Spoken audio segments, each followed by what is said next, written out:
Welcome to the Category Mistake. I am your host, Richard Mariello, and over the last couple of weeks, I've been doing a lot of more deep, intellectual, feely, touchy discussions, mostly because of not just the world we live in, but the life I'm living right now. Since it's my podcast, I'll do what I want, right? That's kind of how the world works anyway. So for the last week or so, I have been looking back at not just the podcasts I've been doing, but the responses to the podcasts I've been doing.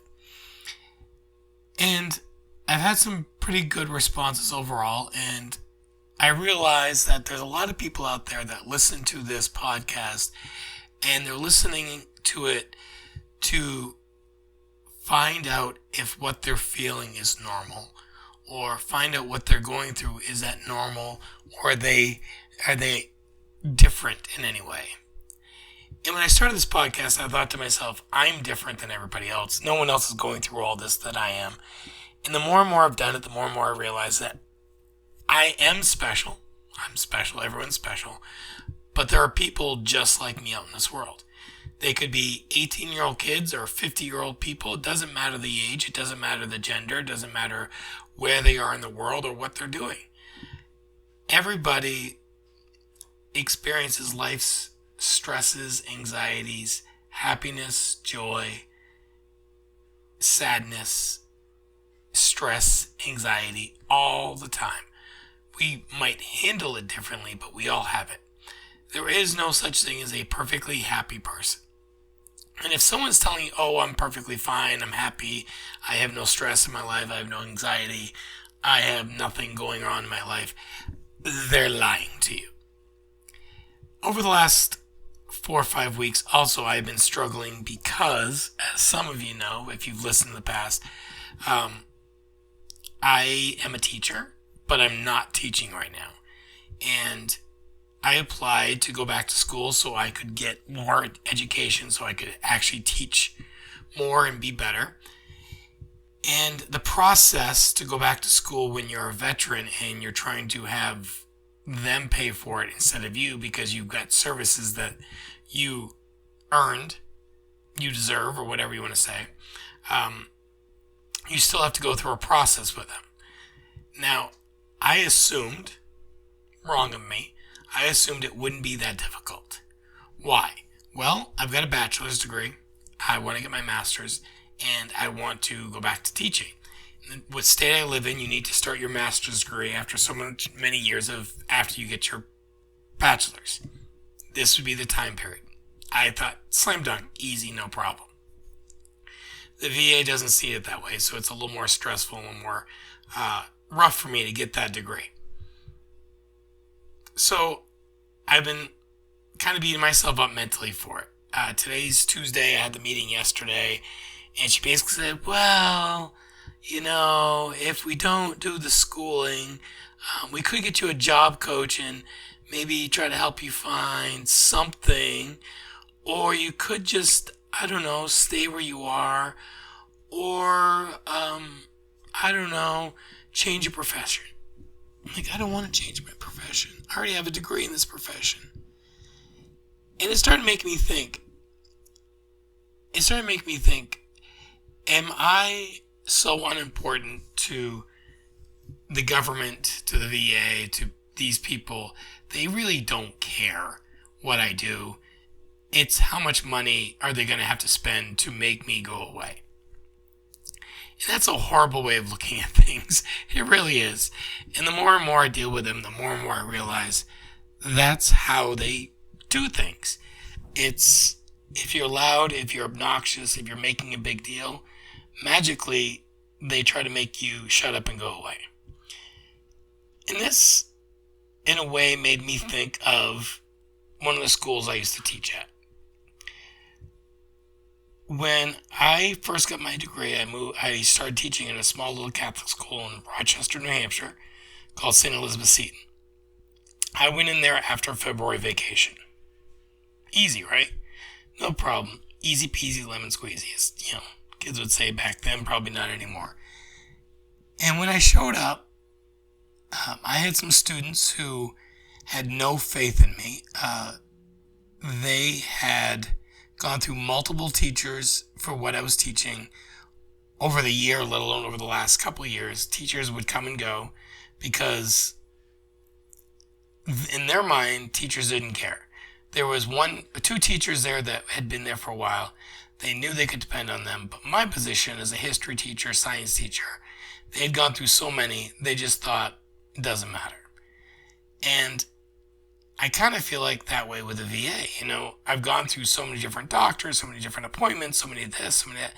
I don't feel like I'm important enough to them. And I had one student who really made me, she made me feel like if I can't win this student, I'm screwed. I'm done. Done, son. I'm out of business. Because she literally not only told me how much she hated my class before I even taught it, but she even said, you're not going to make it to the end of the year. No one does. No teacher in this for history cares. No one does. And of course, I made it through. I came back the next year, and it was COVID. Great. And then I came back the year after. I kept coming back, and it was great. But what I realized is that a lot of these students felt like they didn't matter. And they felt like they didn't matter because no one had told them, other than really one serious teacher, that their voice, their opinion, their lives mattered to them. And this student in her 8th grade year, they came up with a phrase for the school called "You Matter." And this was supposed to be, and this happened during COVID. Like, they made up the phrase, COVID happened, school, it was a hot mess.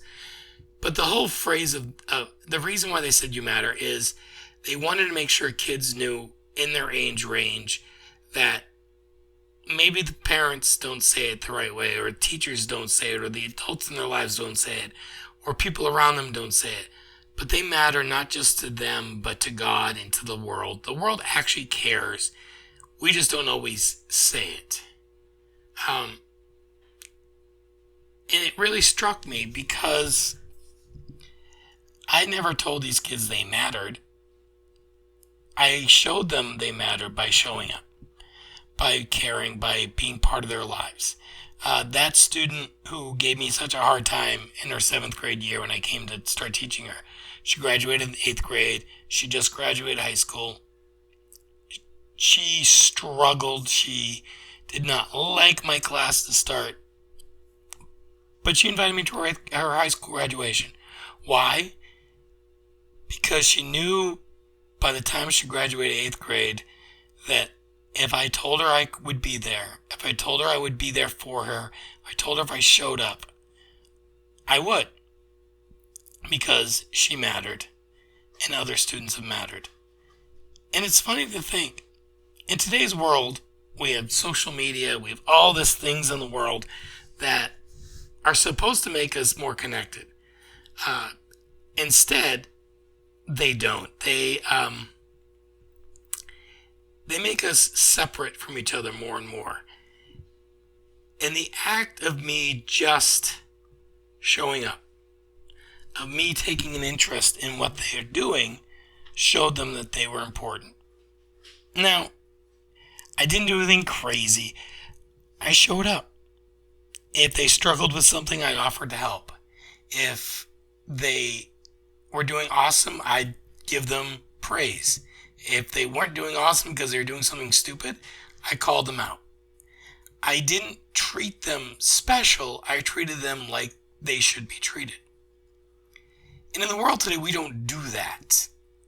Not like we should. We talk about this generation, at least my generation, Gen X, old people. Gen X, we don't. We talk about, we were raised without feelings. We were raised where we went home on the street lights. We drank out of the hose. And we're jaded. We're angry. We're fed up.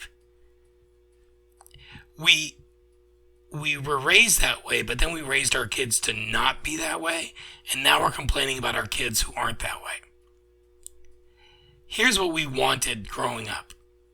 They can say, we were fine. We wanted our parents to care about us, they just didn't. We wanted society to care about us, they didn't. We wanted our friends to be there, and most of the time, our close friends were. We wanted people to stand in the gap for us, and most of the time, they didn't. That's what we wanted. The reason I'm a teacher the way I am, and the reason why I stood in the gap for my students, and my students know this, back in the day they do. I had a teacher in high school, which this podcast is named after. He stood in the gap for me. He cared about me. He showed me that I was important. He showed me that I mattered to not just him, but to God. And religion or not, kids, adults, old people, babies, teenagers, everybody in between, no matter what they tell you, what they really want to hear is, you are important enough for me to stop what I'm doing to give you my undivided attention. So the student that told me, basically I was going to teach her geography, she didn't like history, she hated it basically.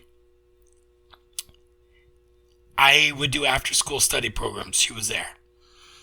She would struggle on geography tests. I helped her. She would struggle with math. I'd help her. She'd struggle with science. I'd help her. I helped all my students. If they were willing to put in the work, I was willing to help them. And it took a lot of time and a lot of anger, a lot of frustration, a lot of grr from a lot of the students. But what they started realizing is I was going to be there. I wanted to be a teacher that my students knew I was teaching them not just about George Washington, Abraham Lincoln, John F. Kennedy. I was teaching them about life.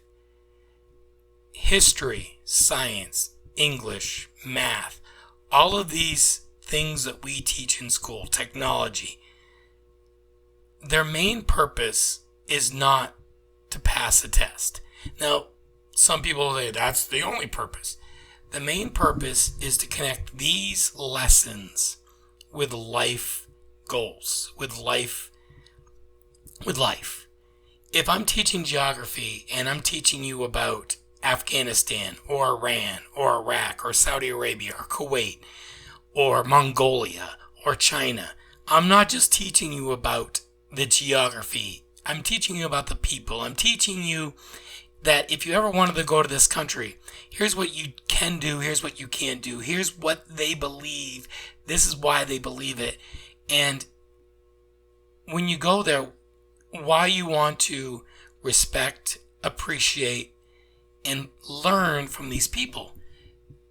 Because even though most of these kids may never go to an Asian country or a Muslim country or part of the world that, I don't know, is different than America, I want them at a drop of a hat to be able to, and to not be surprised when they go somewhere and be shocked by what the world is like. I wanted to stand in the gap and give them the information. Science. I would teach them about chemicals. I would teach them about environmental things. I would teach them about viruses. I would teach them all that stuff. And it wasn't, I'm not talking about the backbone of the cells. I'm not talking about photosynthesis. We did learn about photosynthesis.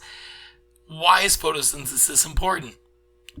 I brought the kids outside and I had them put their arms straight out in the sun and just soak up the warmth of the sun. And they would scream photosynthesis. Why is that important? What is that for life? We need to eat food. Food has to grow. Food grows by us taking care of it. The sun, the clouds, the water, they do 99% of the work. Our 1% is to make sure that we don't destroy what the planet does on its own. We can put the seed in.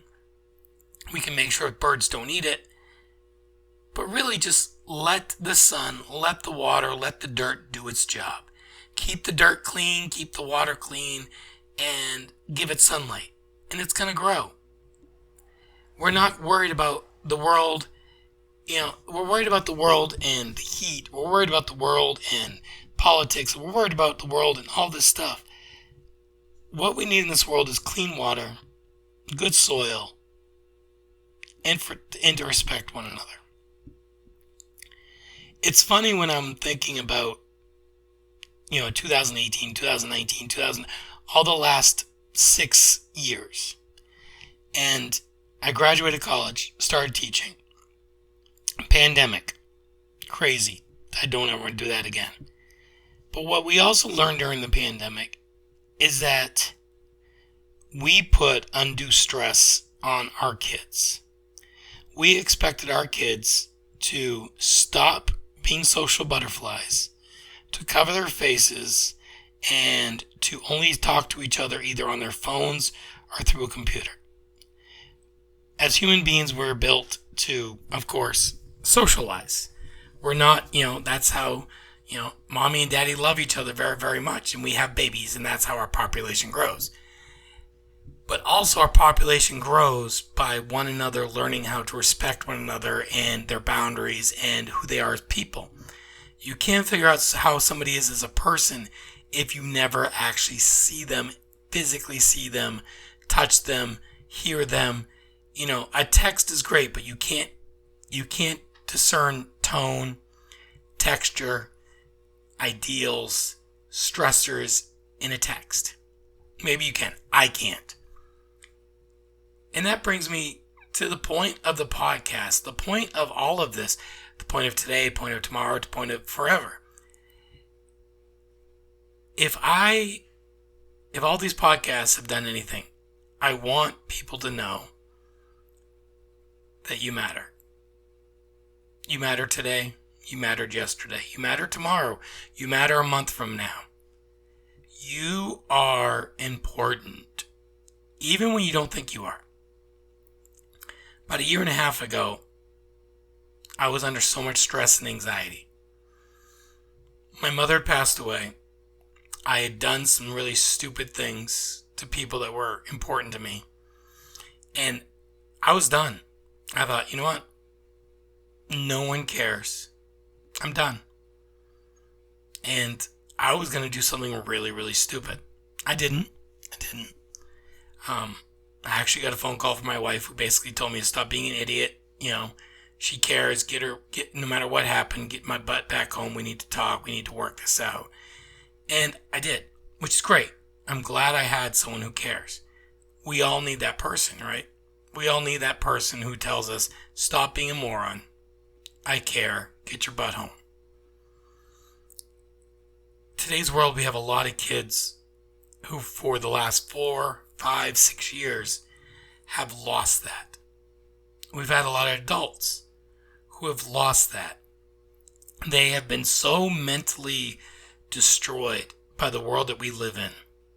It doesn't matter if you're right wing, left wing, center wing, if you're crazy liberal, crazy conservative. We've all done damage probably to someone in our life without even trying. And we might have done damage to people in our life on purpose. So what do we do about it? What do we do? Now, this student that I had reached out to me this week. And no, the podcast isn't because I was going to say this anyway, but it helps reiterate the point. The last 1.5 years in her life, a lot of stupid's been going on. A lot of negative, a lot of really harsh things have been going on. And she didn't know how to handle it. And, you're 18 years old, your world's crushing around you. What do? She could have given up. She could have run away. She could have just put her head in the sand. She listens to my podcast. She listened to podcasts that basically said, hey, the one that says, what do you do to make yourself happy? And she realized that she was sacrificing herself to make everybody else around her happy. And she stopped caring about herself. Now I'm paraphrasing. She could text me later and tell me I'm a complete idiot. Please do if I did. But that's the point. I do the same thing. I worry so much about everybody else around me being happy. I forget to care about myself. I worry so much about my coworkers, students, my wife, my kids, my grandkids, kids who think aren't my kids but think they're my kids, kids who aren't my kids and aren't my kids but I still see them because they were former students and they're doing dumb things and I want to protect them. But I don't take care of myself. And that's kind of silly. It's kind of silly because if I can't take care of myself, how can I help them? So here's a big question. Here's a big question, not just for me, but for you and for everybody else around me. Do you actually take care of yourself? Do you actually care about what happens to you today, tomorrow, and the next day? Do you understand that you matter, even if the people around you don't say, hey, Jimmy, hey, Timmy, hey, Caden, hey, Max, hey, Haley, hey, Hannah, Golden Child, any of you, Sean, you matter. Suck it up, Cupcake. You're important. Deal with it. Is that part of your life? That even if someone doesn't say it in those words, that you understand that you're important? I wish, my big wish, a couple big wishes. One, I should have taught my last year at St. Elizabeth Seton before they closed. I visited, I spent time there, but I didn't teach there. Two, students I had during COVID, during non-COVID, before COVID, after COVID. I wish I would have given them more support verbally. I showed up. I was there. That is very, very important. But some of them needed my voice to say, hey, you matter. You know, I could have, I should have, I would have, right? That's what we live with. That's how we deal with things. I wish I could go back and say, hey, Tristan, you matter. Hey, Abby, you matter. You know, I wish I could have said that to them. And I'm not going to be all guilty saying, oh, woe is me, I screwed this up. You know, I didn't tell Emma that she mattered, or I didn't tell Sarah that she mattered, or I didn't tell Kelly that she mattered, or anyone. I'm just Nick, you matter, Alice, all these kids. I didn't say that to them directly. I didn't say, hey, you're important. Hey, Piper, you're important. Hey, Grace, you're important. I didn't do that. That's on me. I wanted to be there. I was there. I showed up. I did. No matter how I felt, I came in. I gave them 100% of me. I just wish I could have given them more encouragement, more attention.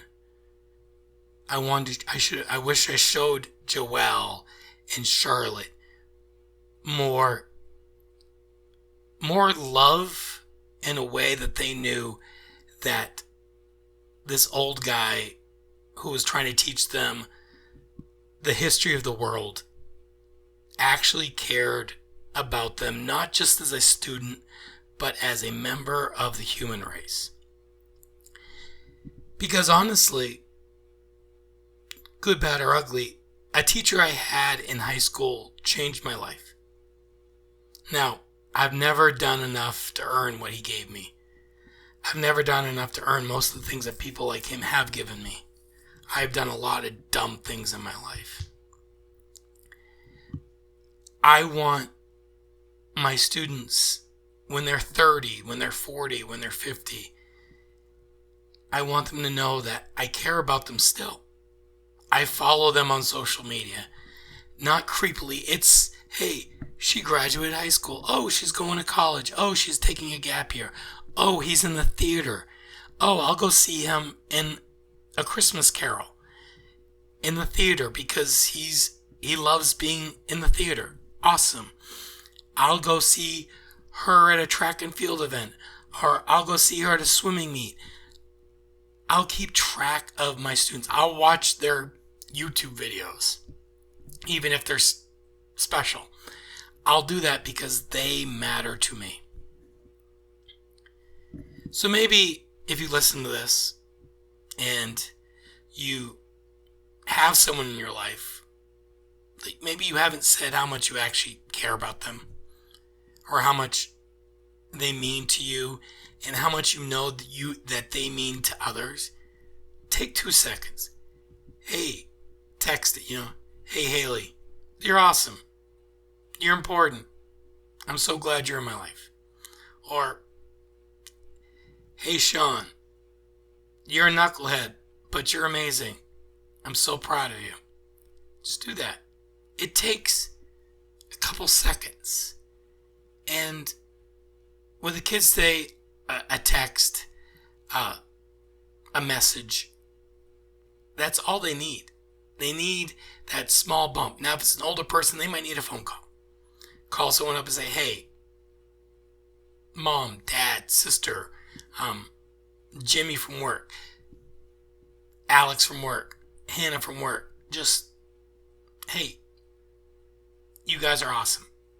I don't tell you guys enough how amazing you are. Thank you for being in my life. Thank you for being an important member of this world. This world is a better place because of you.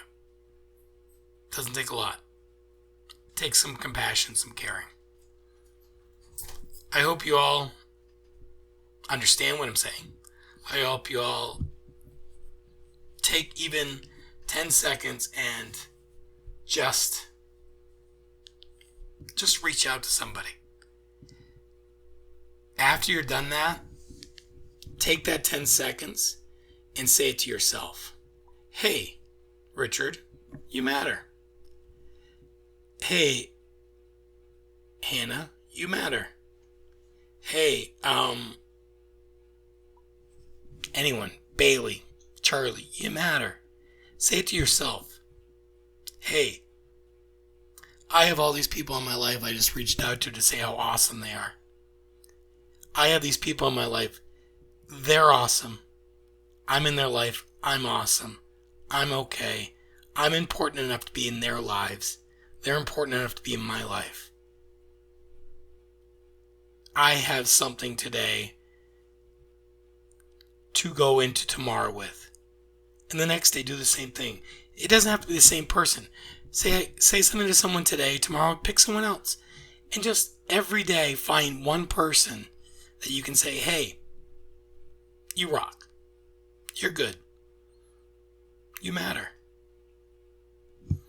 It's been Richard Mariello. I hope you all understand my madness, and you understand that even if old fuddy-duddies like me don't say it enough, you all are important, you all are special, and you all matter to this world. Till next time.